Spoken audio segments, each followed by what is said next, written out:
Hello again and good evening and happy Friday from Metro Manila, the Philippines, Southeastern Asia. To my surprise, I found this news that US President Donald Trump and his wife Melania Trump have tested positive for COVID-19. That came, or that positive test result came just hours after Hope Hicks, one of the assistants of Donald Trump, had also tested positive. At the moment, the US president and his wife are asymptomatic, and they have planned to or decided to stay in the White House for the next 2 weeks.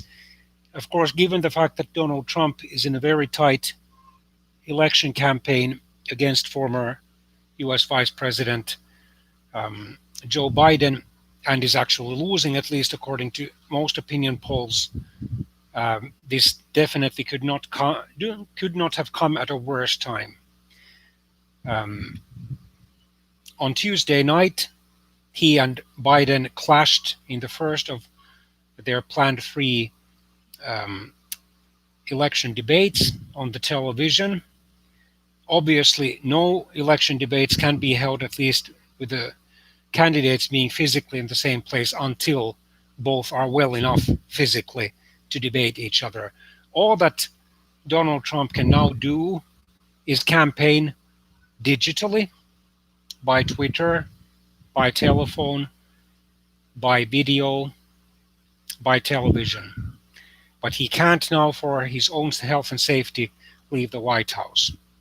Although he's a tall man, 6 feet 3 inches tall, he's also notably overweight, which of course is obvious when one compares his chubby and round face with that of former Vice President Joe Biden, who is not as tall man, but who is clearly slimmer. As of June 2020, Donald Trump weighed 244 pounds. So he's already obese by the body mass index.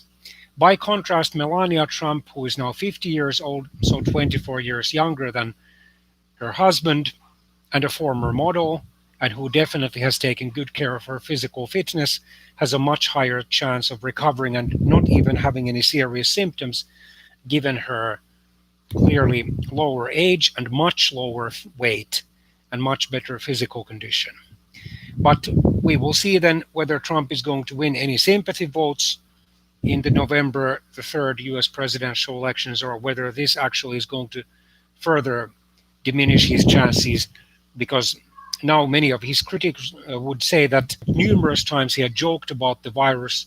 As recently as in June 2020, he, on 2 occasions, both of them re-election rallies, mocked the COVID-19 pandemic as Kung Flu, a wordplay on Kung Fu.